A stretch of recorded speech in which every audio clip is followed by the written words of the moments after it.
the TV and it's a movie.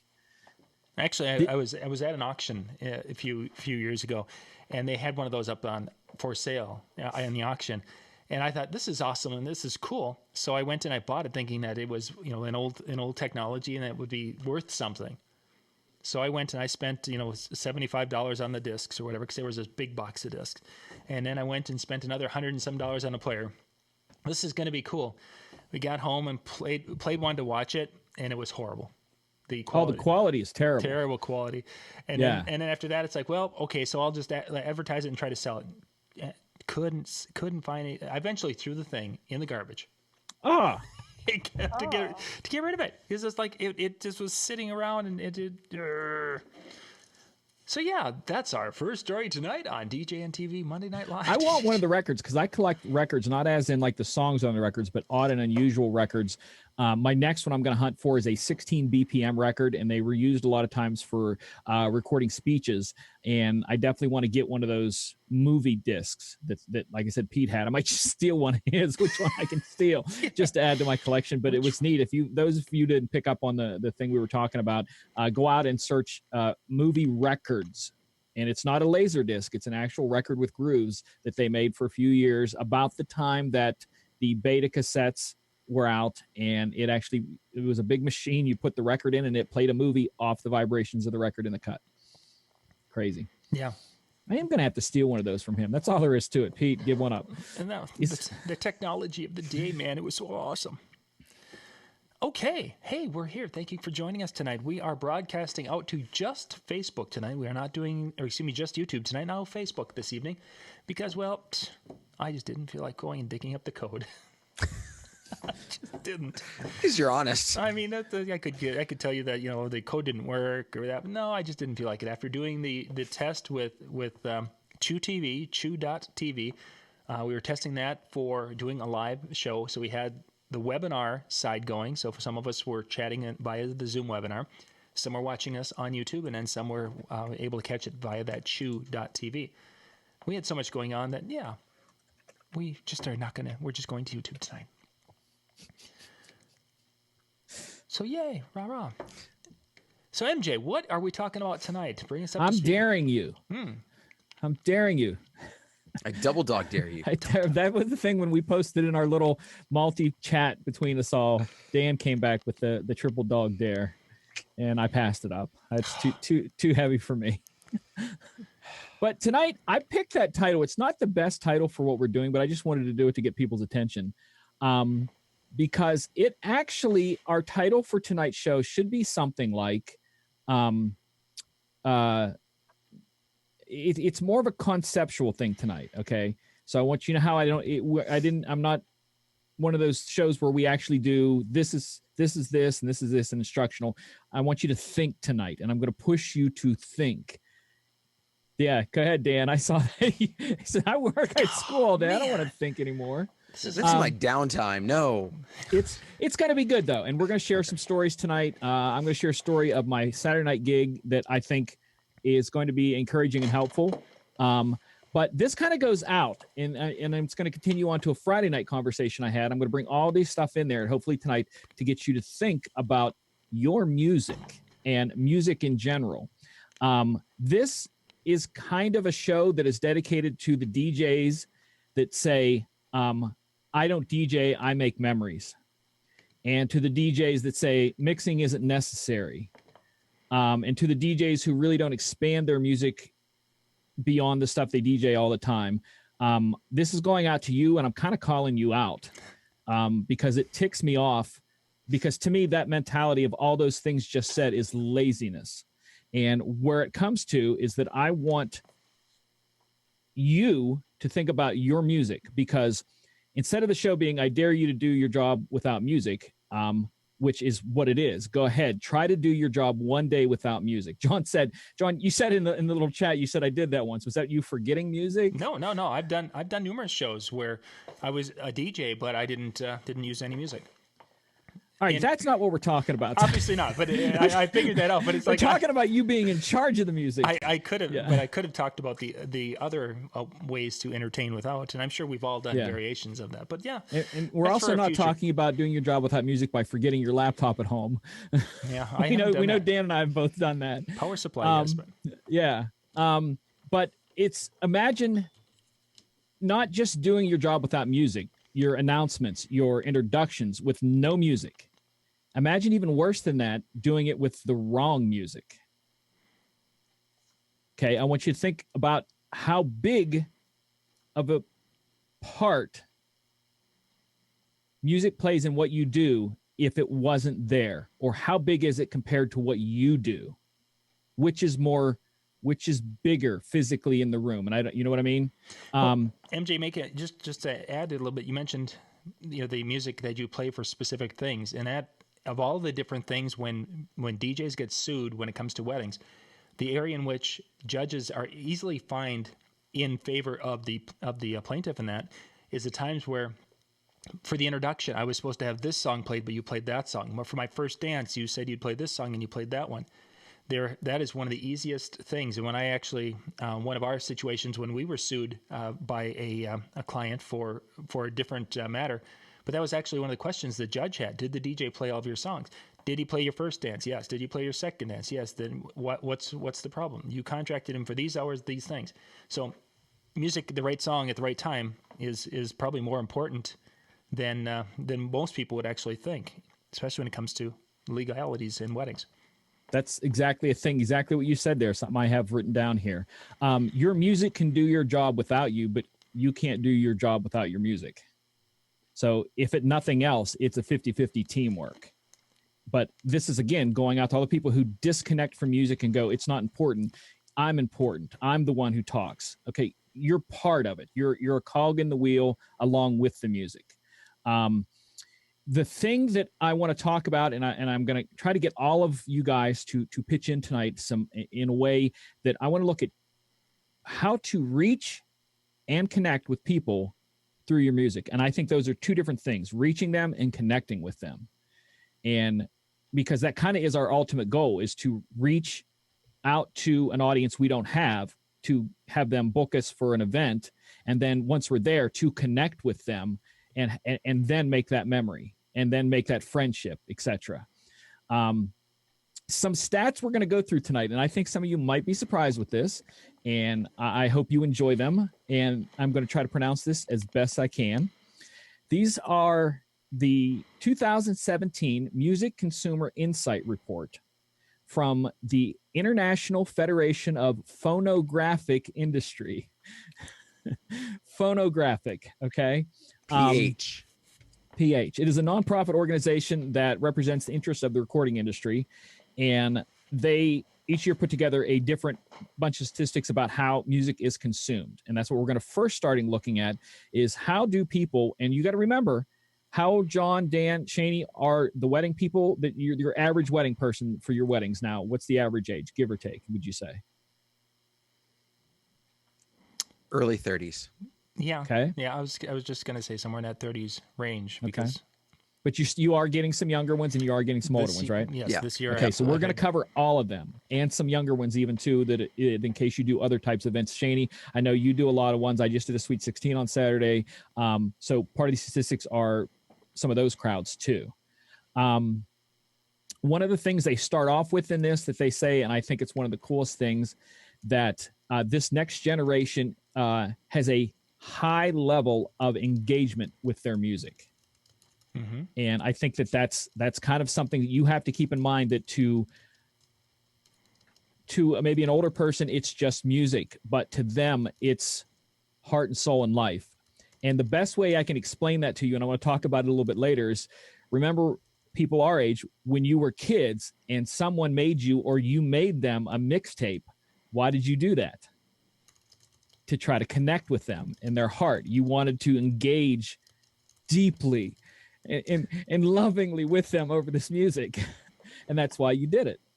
But I find it funny that, I mean, you mentioned with that, but the younger generation right now, while they're connecting more with the social media and stuff like that, I also feel like their attention span on a song is much shorter. So they're connecting deeper, but for a much shorter time than what we had. Yeah, that's why the quick mixing is so important. It's just, if any youth event you do, you kind of have to do that in some level or another. You just have to, whether it be like a friend of mine, he literally either gets or makes 1.5-minute edits of songs. So a lot of times he's not necessarily beat matching. He's just cutting from a mix, 1.5-minute mix to 1.5-minute mix to 1.5-minute mix, 1.5-minute mix. And then maybe on a popular song like Despacito, he'll play most of it. So I agree with you, Dan. And it is part of what we're going to talk about the music that you actually get in your library, the versions, the things for everything you need. So we're going to start with the list here. And the first one on the list I want to share here is music consumption in 2017. Now, we want to take a look first here at engagement in licensed audio streaming. It's up, which I'm going to talk about that later and how important that is to us. They consume it in 4 different ways. One of the things we want to look at here is the free streaming audio, the paid audio, and video streaming, which includes services like YouTube. Look at that number for how many consume their music from YouTube type things as opposed to just audio. Now, that's something I didn't expect to be that high. Oh, yeah, I did. Yeah. I did. I didn't, just from the simple fact of you're almost having to research. I mean, I know they can play the automatically the next one, but the fact that you have to research or pick your next one, to me, seems would be the deterrent. Well, they're going to talk about that here in a little bit of discovery versus whatever the word is. We'll get to that. This is the younger crowd that we're talking about, the ones that in 5 to 10 years will be your wedding clients. And what percentage of them are doing streaming music nowadays? A lot. And then 40% consumers access unlicensed music. So there's still a large audience out there. Believe it or not, we're going to talk about that here in a little bit. That is getting smaller. So, good. Okay, next one we're going to move on to is internet user consuming licensed material. Look at this age range here. This is 16 to 24-year-olds, some of your wedding people, okay? Look how much of them are doing that. And for those of you, again, who disconnect music and say it's not as important to the thing, you have almost 100% of your audience that are consuming music all the time, the majority of the time on their devices. And we're actually going to look here in a bit on the phones. We're going to move on here to, this is global. This something here that this statistic is kind of deceiving, and it's the methods that they consume the music. CDs, downloads, and vinyl. Okay, I want you to keep in mind that vinyl at 17% and the CDs at 32%, that's not taking for granted that majority of the new music that they're listening to is never on a hard copy of anything. So all the new music they're listening to is all streamed. So you look at Kanye and the last one that Jay-Z put out, digital only. Like you literally can't hold a physical copy. So that 17% may look like, almost a quarter of the percentage, but it's the number of it is so small. It really is. Audio streaming services for that and the video streaming services, we're still looking at the really, really high numbers on there. Radio broadcast.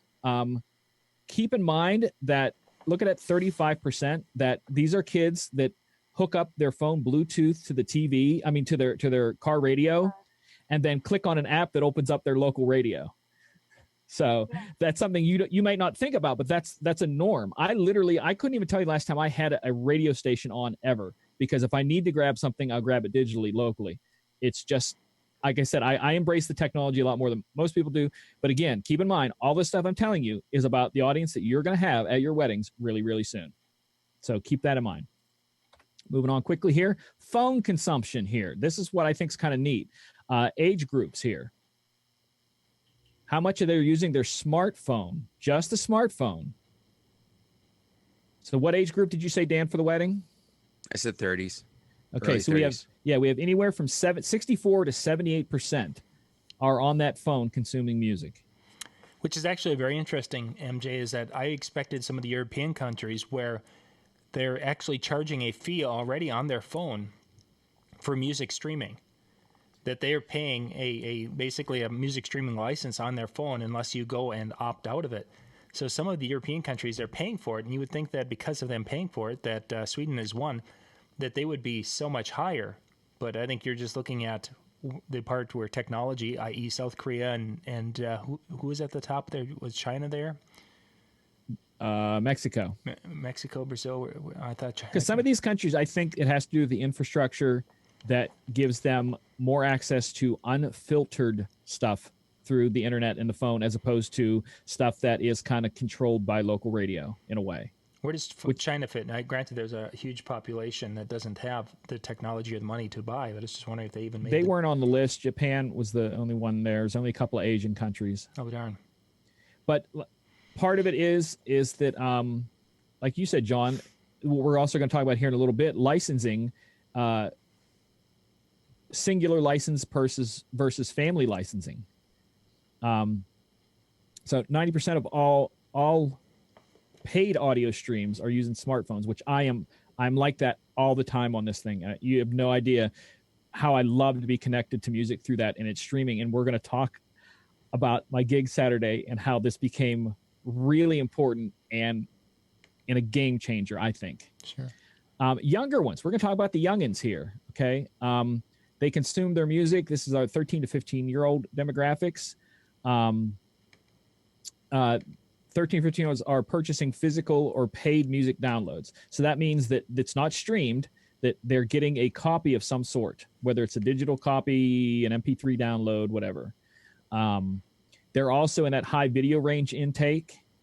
They still have that small vinyl, which again, it doesn't represent the new music. 36% of them are part of a family plan, which I have a lot of friends who do that for their kids, pay for the family plan and get 5 licenses and stuff like that. But I think that's a demographic that is normal. This is their norm, and it's going to be even more their norm. 71% of 13 to 15-year-olds and 70% of 16 to 24-year-olds say that music is important to them. All right, so you're talking about something that they're asked, yes, music is important to me. You have to understand how important it should be to your business to focus on that. And video streaming, John, I want to talk to you here in a bit about this, but 55% of the streaming services, some are paid, some are free. That's still half of your people that are consuming music through a service that wasn't intended to be just a listening thing. But this is the interesting thing that, John, I'm going to talk to you a little bit again about this when it comes to Disc Jockey News in the business. There is a much lower return on money to the industry via YouTube versus Spotify. Mm-hmm. Part of that is people like me who use advertising blockers and it doesn't get through. By country, John, what was one of the ones that you said? China? I was curious where China fell in that, because they're moving forward in their technology and such. Right. But the problem they have is that the average citizen can't afford the technology that they're building and creating. And I was wondering if they had gotten to that point where they were starting to actually consume that as they have moved forward into becoming a major power in the world, i.e. they're using more oil and their energy usage has just skyrocketed here in the last 5 to 10 years. But yet their average everyday person technology has not caught up with that. I mean, you're looking at Mexico, kind of a surprising that it was as high as it is, but South Korea definitely, when it came that makes sense that the average South Korean person is using a higher percentage because of the infrastructure they have built there. So, Dan, this statistic that goes what you said a little bit ago, that while some use YouTube for discovering music, 76% use YouTube to listen to music they already know. Mm-hmm. So I know, at least with me, Spotify, and now that I'm using Deezer, which I'm going to talk about that here in a bit, it's a music discovering platform for me, because I like to go look at other people's playlists and see what they've put together under the search of down-tempo house and see what they've all put together there. And this is kind of where YouTube might be a little less for discovery, because you're just listening to stuff you want to see a playlist of songs And the final thing here is unlicensed music, which I just had long discussions with people about, and we're going to talk a little bit again here. That it is actually down. The use of unlicensed music is down, which I think that's an interesting number. But I want you to take a look here at 35% on the left. This is something that a lot of people don't know about. Streaming service rippers. Mm-hmm. So there are websites and programs that if you are a Spotify user, you can grab the link to a playlist or a song, dump it into this program or web page, and it will then download the MP3 version from there. So what used to be a stolen CD, burning copies, and then became making copies of MP3s, now is this. And it reminds me of a story that my grandfather, who was born in 1900, how things change but stay the same. His era was horse and buggy, and his dad, he said, "Dad, can I borrow the horse and buggy to go to town?" Like, we would borrow the whatever.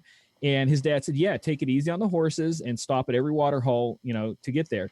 And my grandfather said he did. And he said he had the horses run at full speed to the point where as he's going around turns, the horse and buggy's going up on two wheels on the turns because he's going so fast, and it's a different vehicle, but it's the same thing. Just like this, it's a different vehicle, but it's the same thing. Who is ripping music? Look at the age group on this. 16 to 24, half of them are stealing music, and it goes down from there. That could be a thing, John. I want you to throw in on this. Income to be able to afford a streaming service, maybe. Possibly, but most of if the kids are internet savvy, especially the younger ones, they know ways around. There's either software or websites that will allow them to get a hold of the streaming service. A technology thing. Okay. Oh yeah, for sure. I mean, my kids, I'm surprised at how, and this probably shouldn't be talking about this on live, but you know what the heck? I'm surprised at how much of my kids' software they haven't paid for, and they've got some of the applications that we would love to have, and they're like, "Yeah, we've got this version. Do you want it?" It's like, "No, yeah, I'm not putting it on my computer, because if my computer, you're a silly kid, and I can say, I didn't know that they did that." Kind of a thing. I can honestly say that up until a couple years ago, I would say a couple years, probably 5, less than 10. I've slowly been getting rid of everything of mine that was illegal and getting legal versions of it. But I was part of that group that had the unlicensed DJ software and the unlicensed studio editing software and the unlicensed video editing software and the unlicensed everything, video, everything. I did it all. And now I can honestly say I'm back to 100% of the stuff I use, I've paid for.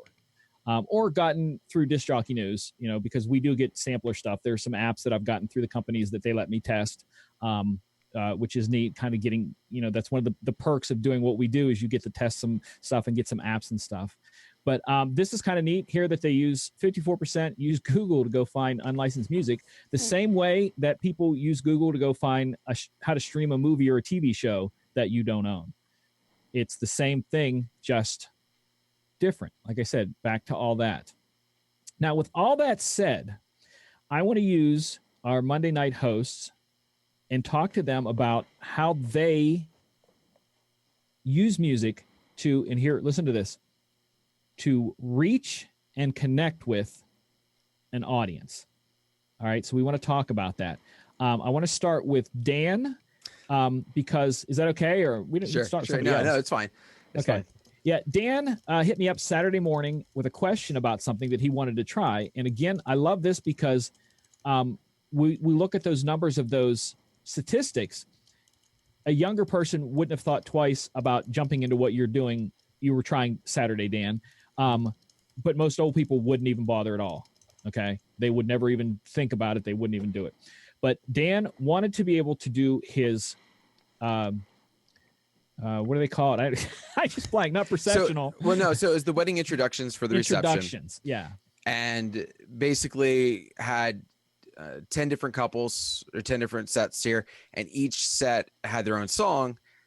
I'm working solo, and I happen to remember MJ commenting one time when he was talking about virtual DJ, and how we could change up what was in the samplers. Rather than doing air horns and stuff like that, we could actually physically put in songs. And I started down the process and kept getting kind of stuck. But I knew since MJ had done it, I'd reach out to him and see what workaround I could have. I don't know. Do you want me to keep going with it, or? Yeah, like basically, I want to show that you were trying to take technology and make your job easier. Instead of just doing the same old thing, I've dragged the same song onto the same deck, or used Megaseg to just play them in the same order that they've always been played. Dan was doing something different. He was, where I talked about earlier, engaging in his music to try to create something new and unique. I do know people that do that, Dan, because I have a friend of mine, and funny enough, he's an older DJ, older than I am, and he will do his introduction songs on the sampler, and just work through the sampler song in order 1, 2, 3, 4, 5. When I started setting it up, once I got into it, once I started getting into it, I'm like all set. This is what I'm going to do the next time. I have to figure out one little tweak or two, because I felt there's the limitation, at least it felt like, of the 8 pads. I could set another set of 8 pads or whatever, but I couldn't. I was hoping I could do this, and it didn't work, where I could have done 8 on one deck and 8 on the other. But what ended up happening was, when I told the right deck to have these 8, and I went to do the other set on the left deck, every time I switched to the other set, it switched them both. Yeah. Okay. So I either there's a setting I'm missing, or that's a limitation of what I was using with virtual. It's part of the MIDI mapping, to where you have to put it in the MIDI mapping with a colon left deck, right deck. So it has to be labeled left deck, colon, then your thing, right deck, colon, then your thing, in the MIDI mapping words. And that splits your right and left side. If you even put a question mark in there, it makes it over the master. So this is, again, where you get into the technology of it, to where you can make it master, right, left, or channels 3 and 4. So technically you could have done 4 banks of 8 by doing deck 1, deck 2, deck 3, deck 4 per all of those. So it is possible. There are other ways to do it too. They were talking about in the chat about other ways to do that, but I'm talking about the fact that again, we're not talking about how-tos tonight. We're talking about ideas to engage with your music to reach your audience more. And I think what he was doing there was trying to do that. And that's what I really like. Shani, I want to go to you, and I want to first off, thank you for joining us, because I know you've been sick and you're on medicated, and we love that. The answer is C. Happy No, to be it's here. not. And I took a picture and sent it to you guys. Dang it! No, It was A. we reject your reality. Yeah, A. we rejected it. We reject rejected your reality. answer. Yeah, no, As what's his name from Mythbuster says, I reject reality and replace it with my own. that's what we're doing right here. Thank you for having me here. Am I here? I don't know if I'm here. Am I here? Yes, and you're definitely happy. I'm so confused. You're happy, and that's the most important thing. I want to talk about, because you're probably the only one out of 4 of us that works regularly, and I'm not talking with like DJing in front of, but works regularly with other people, part of your crew, whether they be dancers or light techs or sound techs or whatever. And I'm guessing a lot of those are younger also. Within the company, because you have multiple people from multiple generations, how does that fit into when it comes to connecting with music to them? Do you see them doing things with music and songs that you're like, oh, I want to try that, or something? Like, is there any way that you make a connection with them through the music and stuff? Well, with our dancers, we have rehearsals. So we definitely have rehearsals, so they can be aware of, I hate to say this, but the oldies music. And by oldies, I even have to say oldies as in like 80s music and beyond, because our young generation is into just what's out there now. And it's funny, because if we have a new, MC that's training, that we kind of just throw in as a co-MC in an event, and it's, a kid in their 20s that doesn't know music, and it's just kind of somebody off the street that we're training, and I have an older crowd, and I'm going into some of the 80s rock, they're kind of just looking around like, oh, okay, I'll just kind of go around, go with what you're doing. And I'm doing a big sing along, and they don't know the words. And it's kind of, and it's like, I have to remember that, oh yeah, that's right. These kids don't know any of this.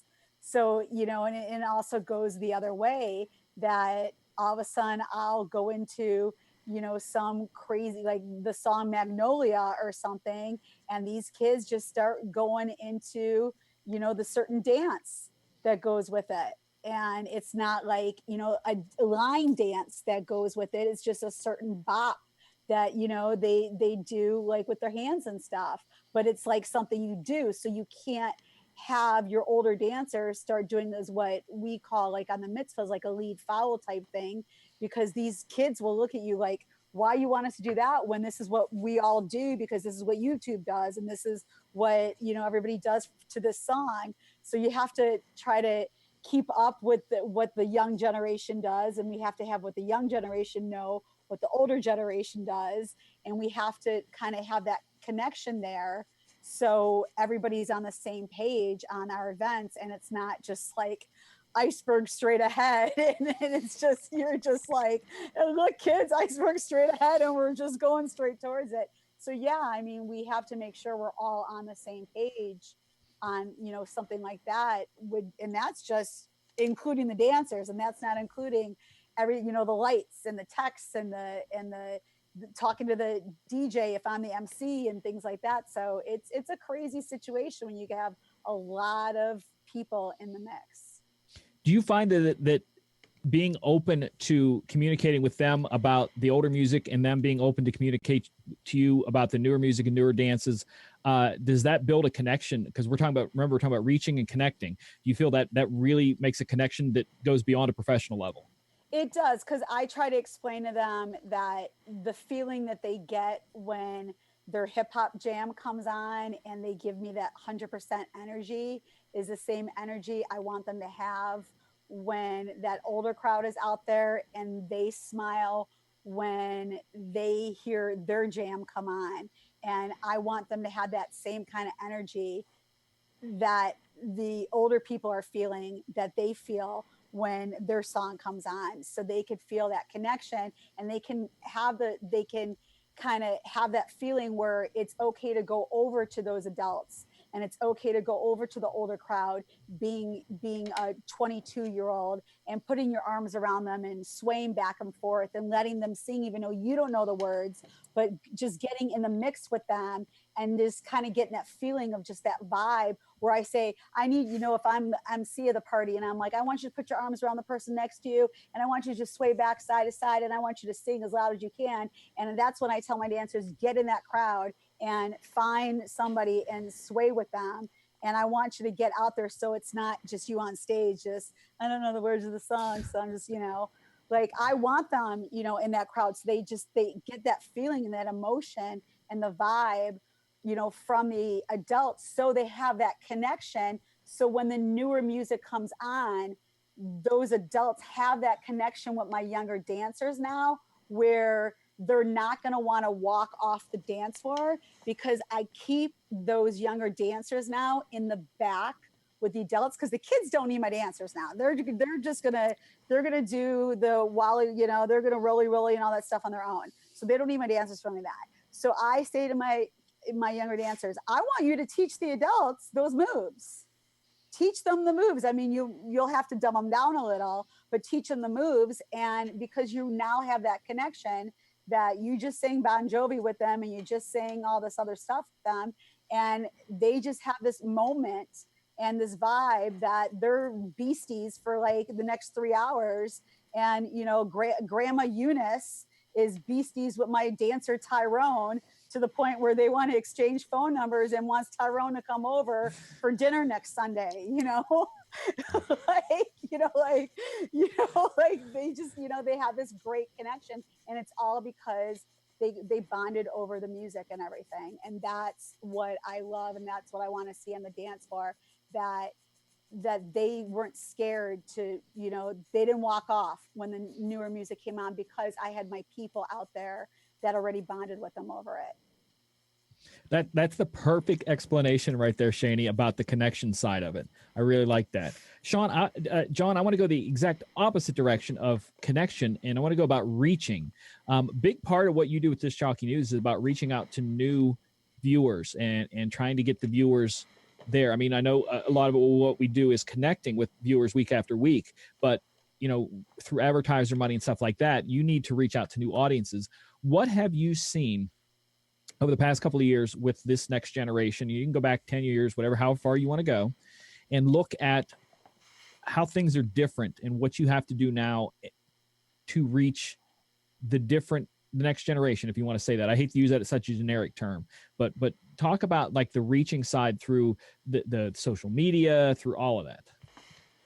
Well, I think the social media realm, it's kind of to reach them, it's like a moving target for us in many ways. We can do some things, and tonight was a prime example of trying something that's going to be part of that moving target, is going out and being on that Chew TV.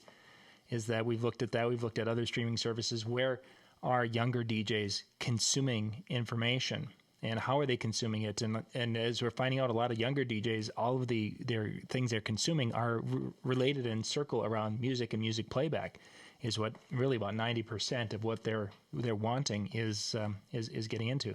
So we have to find out how are they consuming it. And as your charts showed, that they're still using a lot of YouTube. So YouTube is certainly a strong place, but they're consuming playlists in YouTube and doing things such as that, and it's all based around music. And there are some things that they stumble across, but it's not something that we have been able to program effectively enough for that audience yet. Because as soon as we start doing too much of it, we get flagged, and we could continue with that. But like as I was just looking a few minutes ago, the show that we did earlier where I was playing oldies music, it's already been flagged and it's not being shown in 10 countries. That's the reality of the situation. And Facebook, so it's a process of being able to go see and kind of ride that wave where we can go on Facebook and we could stream for a while. And now Facebook is being very particular about letting music being streamed. And we can do different things, but you've got to keep on moving in this day and age, because that audience, that younger DJ who is wanting to consume the music, is moving around, and it's just not the same as it was 5 years ago or even 2 years ago in many ways. All three of you, before I go into the story that I want to say, because I think it's a neat little story that I'm going to have fun sharing. How can you look at all the stuff that each one of you have said, whether it be, someone looking at John looking at Shani's, changes that you've had to make, let's just say the past 5 years, like John said, to continue to make your business grow from any level you want to look at it from, whether it be gig-wise, people-wise, connection, advertising, money, whatever. I'm gonna build off. Shani mentioned something about those moments where you have multi-generations who are connecting on the dance floor during a given song. And one way in which I have done that is I used to have it where one of my kind of the high energy, kind of the high point of the night was doing a group sing-along to Don't Stop Believing. I've got a little routine I do with that. Well, now I want to have that experience, but I want to bring that in earlier in the night, and I want to do it with a song that will be kind of cross-generational. And yet for the younger kids, they may not know the song, but when the words are on the screen and they can sing along and scream along, and mom and dad know the words, so they can look right at the kid, and the kid can look over dad's shoulder and see the screen back here. They can all be having this moment. The kid can look up there and it's like, okay, and then they know the next line in the song. So on a few occasions, I've been using Don't Stop Believing within the first 40 minutes of a dance, because I want them to have that experience early where they're all binding or they're connecting on that dance floor area, because that is so important to do. Because if they have that moment now, they'll throughout the night we've broken down that wall between the two of them, which is a huge thing. So that was a great little point that Shani brought up and mentioned. I think it's something that we, as programming music and programming the soundtrack for the night, need to be thinking about, because if you can do that and you can kind of break that egg and get those two groups to intermingle and be singing and swaying together, whatever they're going to be doing, even if you have to set it up a little bit, it's valuable because that's setting a tone for the rest of the night. I like how you use the technology with the lyrics and stuff to connect that. Guys, anybody else? So mine, it's not something I'm doing too often. It's something that I in some ways would like to do more often. In some ways I'm kind of like, it's a lot of work. One of the things that I've tried to do is I've tried to get at my weddings, I've tried to get my guests to kind of interact and pay attention more to the first dance and the parent dances and things like that. So one of the things I've started to have my couples do is to send me 50 pictures of them and their fiance as through the progression of the relationship. And then I will put them with their song and create a music video. And that's what's playing in the background during those moments. And I did that with this past week, and I've done it probably 4 times so far. And every time that I do it, the crowd loves it because they're laughing, they're smiling, they're seeing moments that they may not have seen, maybe on Facebook, maybe on Instagram, but maybe it's something that they've missed or whatever. And it just makes it a little bit more because it's also happening during this first dance. And it was kind of funny this past weekend when I did it because the bride and groom sent me all these photos. But every time they started to turn, as people do in their slow dance, their heads would whip to look at the TV. Like they're like, we know what this is, but they couldn't stop from looking. And it made that connection come to the surface even more. And it was one of those things that I really enjoyed being able to do for them. So again, the growth in technology. Love that. And that technology concept, that was something that I've used quite a bit. And it's the biggest reason why I don't do it all the time is that it's time consuming to put that video together. You get 50 photos, Dan, and I don't know how much prep and such you've been doing, but I find myself bringing those in, cropping them, fixing blemishes and cleaning things up. And next thing you know, I've got, 2 to 3 hours. And then to export the videos, or the photos, it's like, oh my gosh, this takes a long time. I've used some services like Animoto when I've taken pictures at the event. I've done this a couple of times where I've taken photos from the ceremony and through the dinner time and then put that over their first dance. Just basically did that. And you upload it to Animoto, drop in the song, and then they make the music video and you download it and play it. But it's a fabulous thing. For those of you who've never done it, you definitely think about it, check it out, because it is a huge. I mean, that was referrals that when I would be done with that, people would be like, "Hey, can I get your card?" And that was a huge thing. But the time to put it together can be incredible. I've said somewhere it's like, oh yeah, we'll do it in 50 photos, and then they send me a stack of pictures. Here you go. Well, what I'll be to save anybody, the step that I've taken with my couples is, I asked them, first off, they've got to be digital, so they're Dropboxing them to me, or Google Drive, one of the 2 options. I basically say, listen, you need to use one of these 2 so you can get them to me. We can do flash drive, and then the other thing is I flat out say, number them 01, 02, 03. And, that's what we're going to use. And I say, when I'm telling them, I'm like, I do ask that you give me the flexibility to kind of move these, because for example, the one I had, they got down on a knee and the song talked about getting down on a knee, and I'm missing something, I think. Chat room. Oh, okay. There we go. Okay. That's fine. I'll be honest. I use Movie Maker. I'm like laughing. I'm crying right now. I'm sorry. Yeah. But yeah, so I they said, please give me the flexibility, if it's going to work lyrically to kind of move something, and all of them are fine with that. They really don't care. At least the ones that I've worked with for that. But I think it was, like I said, it's one of those ways to use it to step it up and make that connection. Going along with the video while we let Shani compose herself from that comment, that one of the clubs I DJ at, they don't want you to talk on the microphone. They like keeping it very, very classy. They don't want it to be that. But we do have a lot of bachelorette parties that come in and people that come in after weddings because it's got a dress code. The club's got a dress code.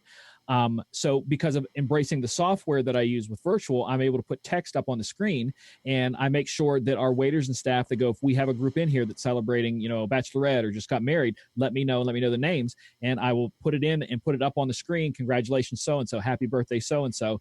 And that simple little tiny bit of technology of putting, you know, congratulations, Cindy, they go bananas over it. Oh yeah. Something as simple as that. They go up to the video screen, get their picture taken with it.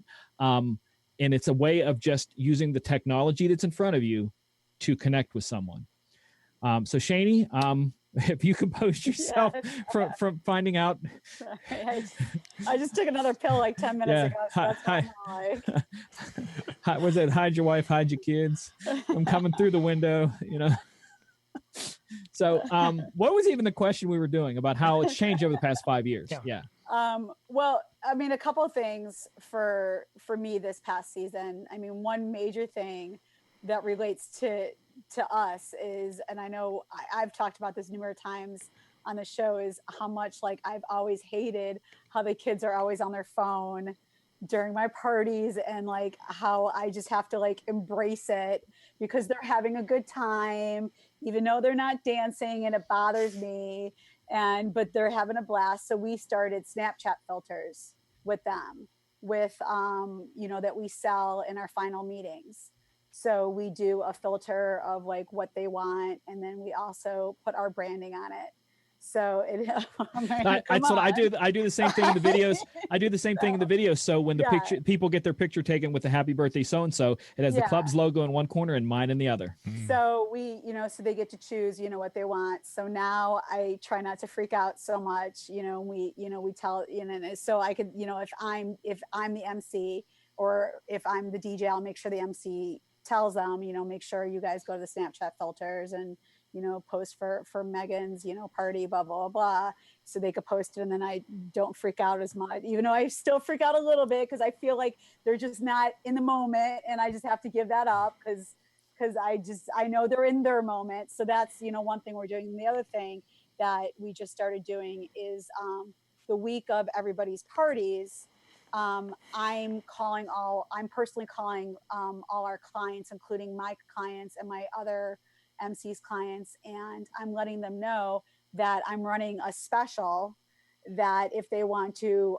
I'm doing upsells on a lot of our inventory, and if they want to add anything extra to their events, I'm giving them a discount because it's the week of their event, you know, because we have all the inventory in our warehouse that's just sitting there when I see like what events we have going out, if it's not a busy weekend, and we have like 2 lighted dance stages that are still there. They have CO2 cannons, but you know, whatever, up lighting, things like that. And, you know, and we have the crews that are going out already. It's extra money, you know, hey, a dancer is usually this amount of money. I see you have this amount of kids at your party. I really think you need an extra dancer. A dancer is normally this price, but I'll give it to you, you know, for this price. And I really think, you know, the extra interactor is really going to help, blah, blah, blah, blah. I see your party's at this location.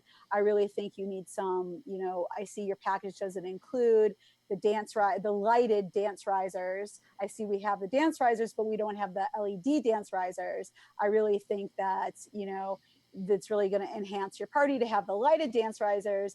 I don't know if you know, still have the price sheet, but they're normally at this price. If you like them for your party, I could give them to you at this price. So I'm doing that, as well as like, you know, the week of the party, I give them, you know, a courtesy call to let them know if they want to add any of that stuff.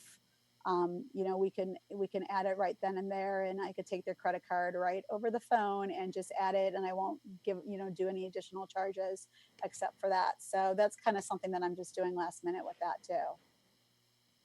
Technology, if you embrace it, it is a curve to learn, especially like when it comes like to the video editing and all that kind of stuff. But with the story I'm about to tell, I think it's really cool because it put me in a place where I had to go a different direction Saturday, and I'm happy of the choices I made prior to it. Okay, so what it was I was DJing a Sweet 16, and probably those of you who've been following my videos, I've started using a streaming service which was originally Spotify, but Virtual DJ recently cut their ties with Spotify until they get licensing agreements straightened out for the performance usage of the songs. I switched over to Deezer, and Deezer is exactly like Spotify, same amount of songs, everything. I think it works better with Virtual. If you want to go to the Disc Jockey News YouTube page, you can see the video and explains all of that. So that was one of the things that I started using this past year, is the streaming stuff. And the other thing is I switched up and got a Wi-Fi hotspot on my phone. So this takes me into Saturday night's thing, where they wanted one song that the father was like, hey, can you get this? And I was like, yes, I can get it. And then, like, in the city, 99% of the time, I can get Wi-Fi everywhere. Somebody has it. If it's not the business, it's the business next door. Oh, yeah, so-and-so next door. Here's their password. Sure. Everybody knows it. When you're downtown, it's there. But this place was an Arthur Murray dance studio, was where the party was held at. Couldn't get Wi-Fi. So I said, oh, my phone. I'm glad I made this change. And I popped my phone down, plugged it in, got the song, played it for the dad. Everything was great. So there was something there. By embracing the technology, I made a connection with them. And then as the night went on, here's where things kind of got interesting, glad that I made the steps to go with the flow, absolutely positively, no matter how it goes. I'm going to go with the flow. Wasn't a terribly structured night, so I'm just going to roll with it. They come up, and it was about the last 45 minutes of the night, I would say. And they go, do you have the karaoke song for such and such? And I'm thinking, you didn't hire me for karaoke. And I'm thinking, wait, Spotify and Deezer both have karaoke tracks in there, not the words, but the karaoke. And right then the girl goes, oh, it doesn't matter if you don't have the words. We'll have words on our phone. Can you get the track? I'm like, yes, I can. Got the track, handed them the microphone. They sang it. We did almost the last whole 45 minutes of the kids, because it was the end of the night, and there was about 20 of her friends left, the really close ones. And they did karaoke the last 20 minutes because I was able to use my hotspot and be able to grab a streaming song and be able to immediately right then. And they liked Adele. They sang a lot of Adele songs. I just want to say that. And they sang it. And it made, I think, that flexibility, the willingness to grab the technology and roll with it, to me, made the night. It made a connection with them where me just playing the songs I had would have been great. They would have been happy, but this made it extremely special. Mm-hmm. And taking the time to learn the technology, set it up, whether it be something like John was talking about with reaching them through video, whether it be, through Dan about having stuff set up with Musical.ly, or whether it be through the slideshows, or Shaney getting the physical people to connect that way, taking the time that can make a bigger difference than you standing up there and talking in your radio voice going, and up next we have the couple of such, which is great and extremely important. But if you've got that down pat, why not try the other things? That was kind of my story for Saturday, and how I think it's important that you really grab this technology and grab the music, grab versions of songs you don't think you have or you need. Grab them because you might need it that one time, and that one time, like that karaoke song, made the difference. It made everything. When it comes to the videos that I DJ at stuff, like John said, don't be afraid to go out and instead of grabbing the music video, grab the lyric video. And if you're playing the song and you have a screen, if you want to do your whole night of lyric videos, then you've got people got words to sing along with. Yeah. These are all possibilities to go beyond that. I'm making memories. I'm not a DJ. I make memories. Well, music is a ginormous part of what you do, and you need it. So why not embrace it and try to take it further? Try to make that music grow within your business. And maybe they'll just by chance send you home with food. And oh my gosh, yes, I love it when I get to do these private parties and they're like, would you like to take home some food? We got so much left over. And I get to eat like real good food for weeks now. And I really, I did a graduation party about 3 years ago, and they're like, how much would it charge you to stay extra? We want you to stay longer. And I'm like, send me home with some food. I'll stay as long as you want. And they're like, okay, yeah. And that's what I did. I got food. And, because it's not just the food, the cost of the food. It's the fact that it has been prepared properly and cooked with seasoning, which means a bachelor I don't enjoy doing. So I've got food, This is real. So yeah, it was. In fact, the point I even Snapchatted it. I loved the fact that I got that, and it was a blessing to me. But like I said, these are all things that I think you need to really don't be afraid of. It's going to take you time, and the wedding season is over, going into the winter months. Pick a couple projects and try some stuff to try next year. Maybe try whether it be using a piece of technology like Dan said, or a video, or working with other people like Shani does, or whatever. DJ for food. Yes, I have and will. But try to do that. And again, for the people who are mocking in the chat room about auto mix, you should be ashamed of yourself. It's as simple as that. I was talking Friday night, and this is the last story, where I was DJing at a college bar, and a friend of mine, fellow DJ, was doing a gig up the street. He was done, came down to hang out with me, and we got talking about the auto mix feature and the fact that, I'm not kidding you, there's a whole giant world of DJs out there who, when I say mega seg, they don't know what it is. Obviously, I have no idea who these people are. Okay. And I had to explain to him what it was. And I got talking about the fact, I made the whole show a few weeks ago about the fact that if you don't mix, you're not a DJ. And he talked about a forum that he was on where somebody said, you don't have to mix. Mixing isn't important. And he made a really good point. Okay, mixing, you don't have to mix, because somebody will play a hit song and they'll like it. But if you mix it and mix it properly, he said, which I thought was good, you then, not the song, control the turnover on the dance floor. You control the energy level. You control how long you want to keep them there. You control the flow of the night by mixing. So an auto mix is, to me, is the equivalent of fast food when you're trying to be healthy. It's the best way I can explain it. And Ian, I see you out there, and I'm excited. I'll call you out. You love auto mix. Well, as far as I'm concerned, you're not DJing. You provide a music service. Yeah, that's what I consider that. Ian's yanking the chain. He likes to. Oh, does he? Okay, I'm not sure. So that's the thing with it. That take some time and embrace this stuff, because little things can really, like I said, if you got your act out pat, like a diamond, gloss those edges up, and you can shine.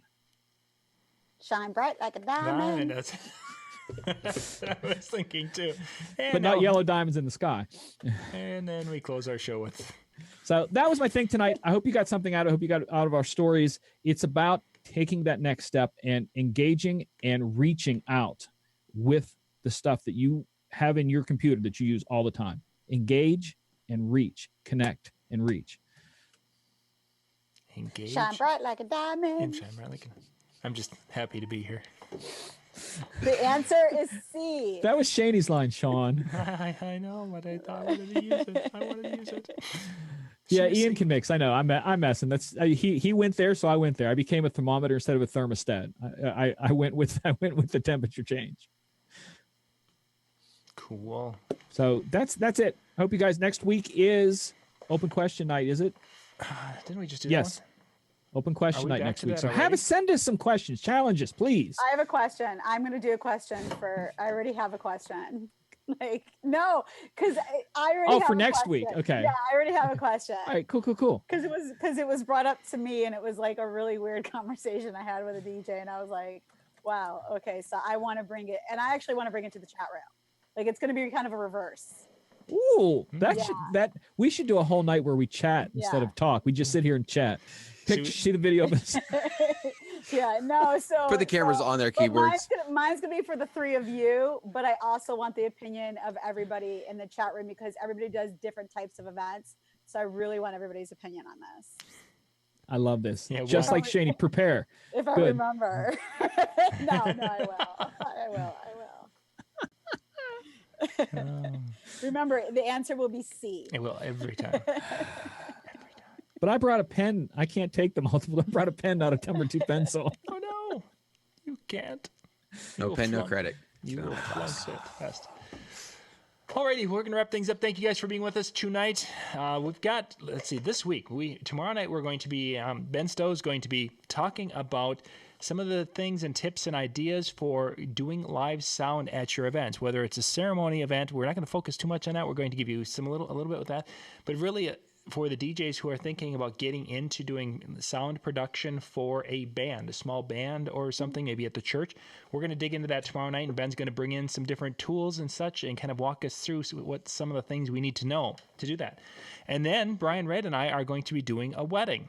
Brian's going to basically fill out a little information form, and he's going to give it to me before the show or right at the beginning of the show, and I'm going to fill out an information sheet and give it to him. So we're not going to get to see him. We're basically going to do our weddings, talk our way through our weddings live in the show tomorrow night. Then Wednesday night, Dave and Jeremy are going to be back, and they're going to be talking about undercutting and how that's going in the DJ industry and ways to deal with undercutting in the wedding world. So we've got a busy week this week, and we're looking forward to a lot of good stuff. So thank you for being with us, and we will catch you tomorrow night, 9 o'clock Eastern. Good night, everyone.